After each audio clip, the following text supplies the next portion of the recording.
وما أرسلناك إلا رحمة للعالمين۔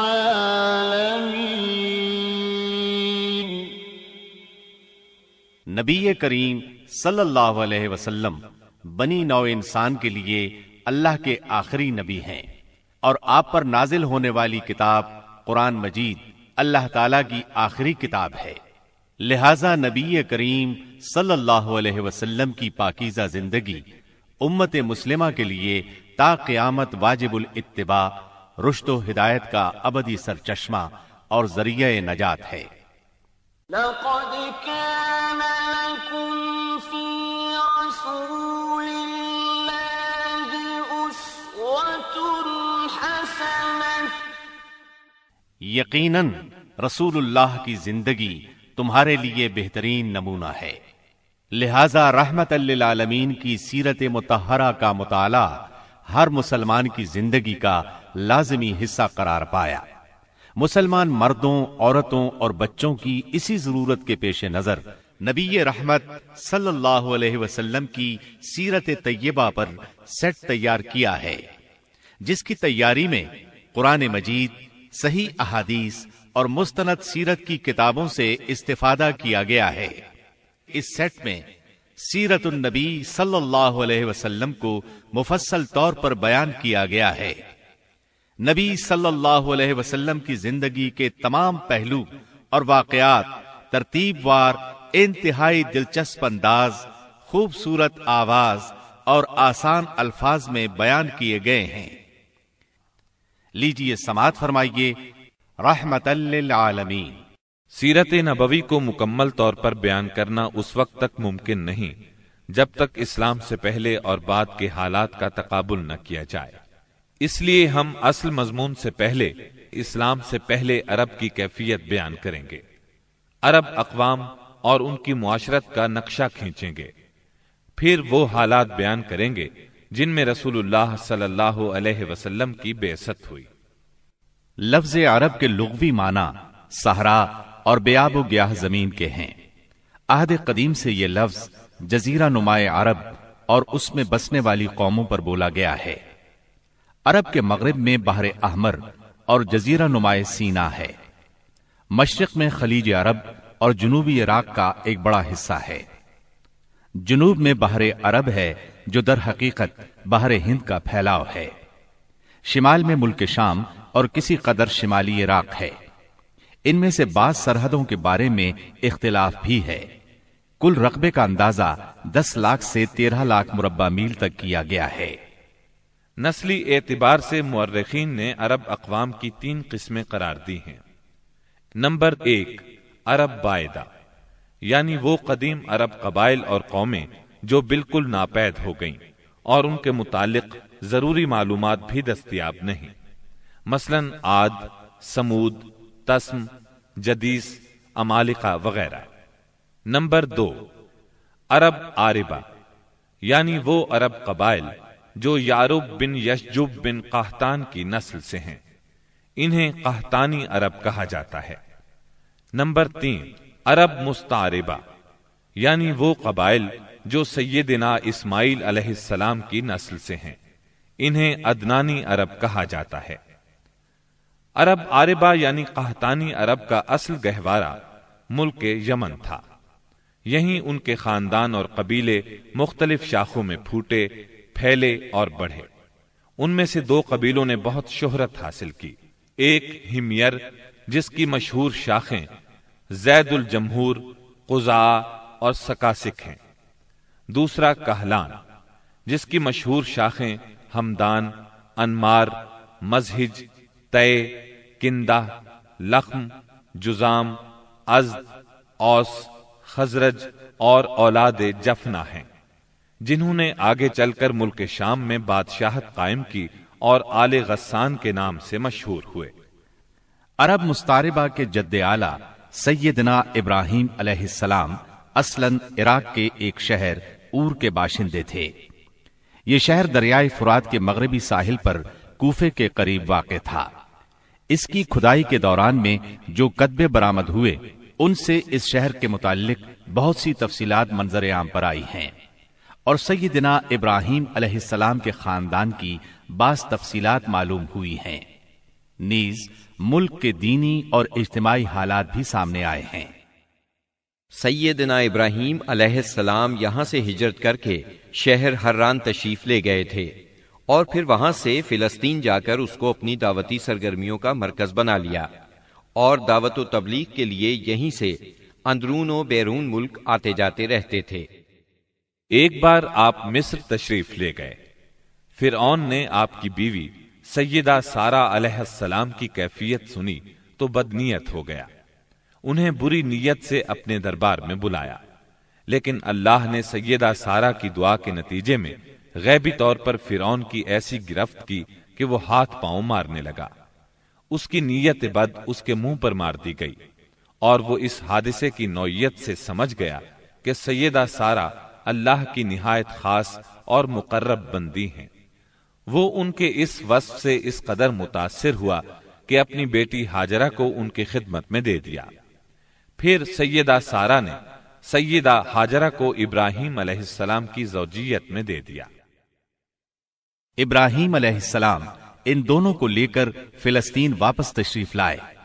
پھر اللہ نے سیدہ ہاجرہ کے بطن سے ابراہیم علیہ السلام کو ایک فرزند ارجمند اسماعیل علیہ السلام عطا فرمایا۔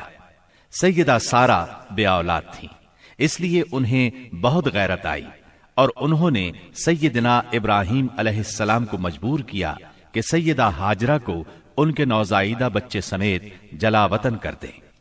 حالات نے ایسا رخ اختیار کیا کہ انہیں سیدہ سارہ کی بات ماننا پڑی، اور وہ سیدہ ہاجرہ اور اسماعیل علیہ السلام کو لے کر حجاز تشریف لے گئے۔ وہاں انہیں ایک بے آب و گیاہ وادی میں اتار دیا۔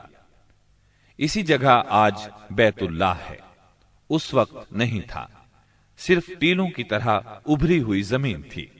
سیلاب آتا تو دائیں بائیں سے کترا کر نکل جاتا تھا۔ وہیں مسجد حرام کے بالائی حصے میں زمزم کے پاس ایک بہت بڑا درخت تھا۔ آپ نے ان دونوں کو اسی درخت کے پاس چھوڑا تھا۔ اس وقت مکے میں پانی تھا نہ انسان، اس لیے سیدنا ابراہیم علیہ السلام نے ایک توشہ دان میں کھجوریں اور ایک مشکیزے میں پانی رکھ دیا۔ اس کے بعد فلسطین واپس چلے گئے۔ ادھر چند ہی دن میں کھجوریں اور پانی ختم ہو گیا۔ سخت مشکل پیش آئی، مگر اس مشکل وقت میں اللہ کے فضل سے زمزم کا چشمہ پھوٹ پڑا اور ان کے لیے خوراک کا سامان بن گیا۔ اسماعیل علیہ السلام جب جوان ہوئے تو جرہم قبیلے سے عربی سیکھ لی۔ یہ قبیلہ وہاں پانی دیکھ کر آباد ہو گیا تھا۔ اس قبیلے کے لوگ انہیں پسند کرنے لگے تو ان لوگوں نے اپنے خاندان کی ایک خاتون سے ان کی شادی کر دی۔ اسی دوران میں سیدہ ہاجرہ کا انتقال ہو گیا۔ ادھر سیدنا ابراہیم علیہ السلام کو خیال آیا کہ اپنا ترکہ دیکھنا چاہیے، چنانچہ وہ مکہ معظمہ تشریف لے گئے، لیکن سیدنا اسماعیل علیہ السلام سے ملاقات نہ ہوئی۔ بہو سے حالات دریافت کیے، اس نے تنگ دستی کی شکایت کی۔ آپ نے وصیت کی کہ اسماعیل آئیں تو کہنا اپنے دروازے کی چوکھٹ بدل دیں۔ سیدنا اسماعیل علیہ السلام اس وصیت کا مطلب سمجھ گئے۔ انہوں نے بیوی کو طلاق دے دی اور ایک دوسری عورت سے شادی کر لی جو جرہم کے سردار مزاز بن عمرو کی صاحبزادی تھی۔ ان کی دوسری شادی کے بعد ایک بار پھر سیدنا ابراہیم علیہ السلام مکے تشریف لے گئے، مگر اس مرتبہ بھی سیدنا اسماعیل علیہ السلام سے ملاقات نہ ہو سکی۔ بہو سے حال پوچھا تو اس نے اللہ کی حمد و ثنا بیان کی۔ آپ نے وصیت کی کہ اسماعیل اپنے دروازے کی چوکھٹ برقرار رکھیں، اور فلسطین واپس ہو گئے۔ اللہ تعالی نے مزاز کی بیٹی سے اسماعیل علیہ السلام کو 12 بیٹے عطا فرمائے۔ ان 12 بیٹوں سے 12 قبیلے وجود میں آئے اور سب نے مکے ہی میں رہائش اختیار کی۔ ان کے حالات زمانے کی گرد میں دب کر رہ گئے۔ صرف نابت اور قیدار کی اولاد گمنامی سے محفوظ رہی۔ قیدار بن اسماعیل علیہ السلام کی نسل مکہ معظمہ ہی میں پھیلتی پھولتی رہی، یہاں تک کہ عدنان اور پھر ان کے بیٹے معد کا زمانہ آ گیا۔ عدنانی عرب کا سلسلہ نسب صحیح طور پر یہیں تک محفوظ ہے۔ عدنان نبی صلی اللہ علیہ وسلم کے سلسلہ نسب میں 21ویں پشت میں آتے ہیں۔ بہرحال معد کے بیٹے نزار سے کئی خاندان وجود میں آئے۔ دراصل نزار کے 4 بیٹے تھے اور ہر بیٹا ایک بڑے قبیلے کی بنیاد ثابت ہوا۔ چاروں کے نام یہ ہیں: ایاد، انمار، ربیہ اور مزر۔ ان میں سے آخری 2 قبیلوں کی شاخیں اور شاخوں کی شاخیں بہت زیادہ ہوئیں۔ چنانچہ ربیہ سے اسد بن ربیہ، انزا، عبد القیس، وائل، بکر، تغلب اور بنو حنیفہ وغیرہ وجود میں آئے۔ مزر کی اولاد 2 بڑے قبیلوں میں تقسیم ہوئی۔ نمبر 1 قیس اعلان بن مزر، نمبر 2 الیاس بن مزر۔ قیس اعلان سے بنو سلیم، بنو حوازن، بنو غطفان، غطفان سے ابس، زبیان، اشجع اور غنی بن عاصر کے قبائل وجود میں آئے۔ الیاس بن مزر سے تمیم بن مرہ، حزیل بن مدرکہ، بنو اسد بن خزیمہ اور کنانہ بن خزیمہ کے قبائل وجود میں آئے۔ پھر کنانہ سے قریش کا قبیلہ وجود میں آیا۔ یہ قبیلہ فہر بن مالک بن نضر بن کنانہ کی اولاد ہے۔ پھر قریش بھی مختلف شاخوں میں تقسیم ہوئے۔ مشہور قریشی شاخوں کے نام یہ ہیں: جمح، سہم، عدی، مخزوم، تیم، زہرہ اور قصی بن کلاب کے خاندان یعنی عبد الدار، اسد بن عبد العزا اور عبد مناف۔ یہ تینوں قصی کے بیٹے تھے۔ ان میں سے عبد مناف کے 4 بیٹے ہوئے جن سے 4 ذیلی قبیلے وجود میں آئے، یعنی عبد الشمس، نوفل، مطلب اور ہاشم۔ انہی ہاشم کی نسل سے اللہ نے ہمارے نبی کریم صلی اللہ علیہ وسلم کا انتخاب فرمایا۔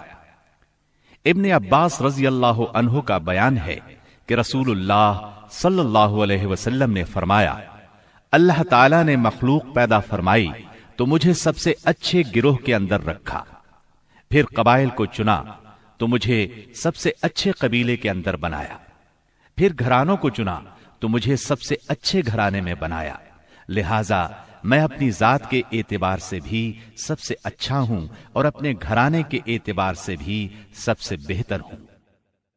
جس وقت جزیرۃ العرب پر اسلام کا سورج طلوع ہوا، وہاں 2 قسم کے حکمران تھے۔ ایک تاج پوش بادشاہ جو حقیقت میں مکمل طور پر آزاد اور خود مختار نہیں تھے، اور دوسرے قبائلی سردار جنہیں اختیارات کے لحاظ سے وہی حیثیت حاصل تھی جو تاج پوش بادشاہوں کی تھی، لیکن ان کی اکثریت کو ایک مزید امتیاز یہ حاصل تھا کہ وہ مکمل طور پر آزاد اور خود مختار تھے۔ اس وقت تاج پوش حکمران یہ تھے: شاہان یمن، شاہان آل غسان یعنی شام، اور شاہان ہیرا یعنی عراق۔ باقی عرب حکمران تاج پوش نہ تھے۔ عرب عاربہ میں سے قدیم ترین قوم سبا تھی۔ اور یعنی عراق سے جو کتبات برآمد ہوئے ان میں 2500 سال قبل مسیح کی اس قوم کا ذکر ملتا ہے، لیکن اس کے عروج کا زمانہ 11 صدی قبل مسیح سے شروع ہوتا ہے۔ اس کی تاریخ کے اہم ادوار یہ ہیں: 650 قبل مسیح سے پہلے کا دور۔ اس دور میں سبا کے بادشاہوں کا لقب مکرب سبا تھا۔ ان کا پایہ تخت سرواہ تھا، جس کے کھنڈرات آج بھی معارب کے مغرب میں 1 دن کے فاصلے پر پائے جاتے ہیں۔ یہ کھنڈرات خریبہ کے نام سے مشہور ہیں۔ اسی دور میں معارب کے مشہور بند کی بنیاد رکھی گئی، جسے یمن کی تاریخ میں بہت اہمیت حاصل ہے۔ 650 قبل مسیح سے 115 قبل مسیح تک کا دور۔ اس دور میں سبا کے بادشاہوں نے مکرب کا لفظ چھوڑ کر ملک یعنی بادشاہ کا لقب اختیار کر لیا اور سرواہ کی بجائے معارب کو اپنا دارالسلطنت بنایا۔ اس شہر کے کھنڈرات آج بھی صنعاء سے 60 میل مشرق میں پائے جاتے ہیں۔ 115 قبل مسیح سے 300 عیسوی تک کا دور۔ اس دور میں سبا کی مملکت پر قبیلہ ہمیر کو غلبہ حاصل رہا اور اس نے معارف کی بجائے ریدان کو اپنا پائے تخت بنایا۔ پھر ریدان کا نام ظفار پڑ گیا، جس کے کھنڈرات آج بھی شہر یریم کے قریب ایک دائرہ نما پہاڑی پر پائے جاتے ہیں۔ اسی دور میں قوم سبا کا زوال شروع ہوا۔ 300 عیسوی کے بعد سے آغاز اسلام تک کا دور۔ اس دور میں یمن کے اندر مسلسل اضطراب اور انتشار برپا رہا۔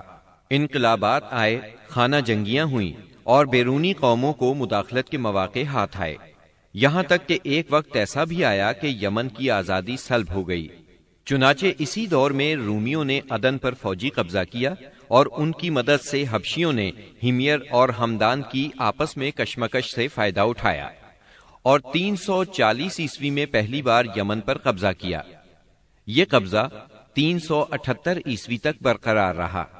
اس کے بعد یمن کی آزادی تو بحال ہو گئی، مگر معارب کے مشہور بند میں رکھنے پڑنا شروع ہو گئے، یہاں تک کہ 450 عیسوی یا 451 عیسوی میں بند ٹوٹ گیا اور وہ عظیم سیلاب آیا جس کا ذکر قرآن مجید کی سورہ سبا میں سیل ارم کے نام سے کیا گیا ہے۔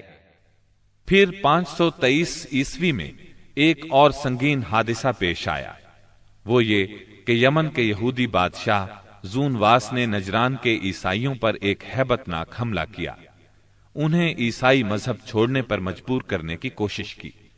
جب وہ اس پر آمادہ نہ ہوئے تو زون واس نے خندقیں کھدوا کر انہیں بھڑکتی ہوئی آگ میں جھونک دیا۔ قرآن مجید کی سورہ بروج میں اسی لرزہ خیز واقعے کی طرف اشارہ موجود ہے۔ اس واقعے کا نتیجہ یہ ہوا کہ عیسائیت انتقام لینے پر تل گئی۔ وہ پہلے ہی رومی بادشاہوں کی قیادت میں بلا وجہ عرب کی فتوحات کے لیے تیاری کر چکے تھے، اپنے علاقوں کو وسیع کرنا چاہتے تھے۔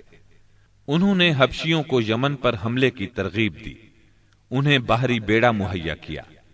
حبشیوں نے رومیوں کی شہ پا کر 525 عیسوی میں اریات کی قیادت میں 70,000 فوج سے یمن پر دوبارہ قبضہ کر لیا۔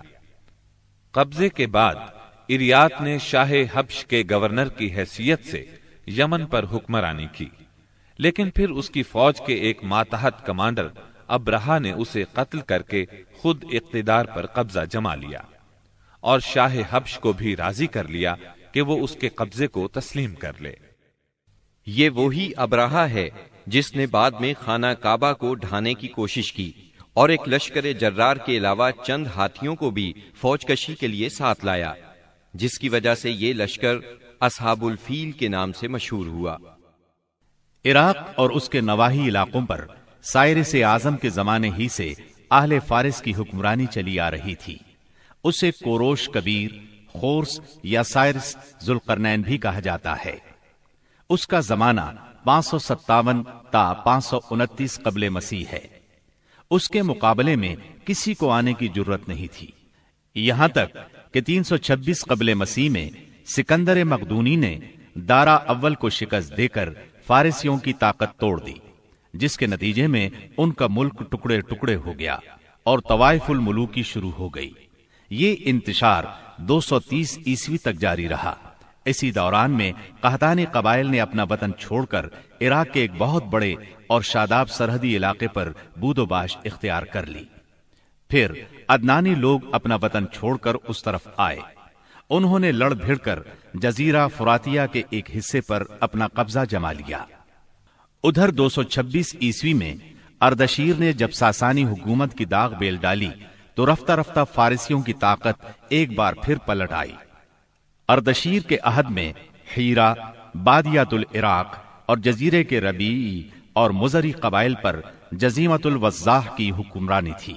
شاہان حیرہ کے پاس فارسی فوج کی ایک یونٹ ہمیشہ رہا کرتی تھی، جس سے بادیہ نشین عرب باغیوں کی سرکوبی کا کام لیا جاتا تھا۔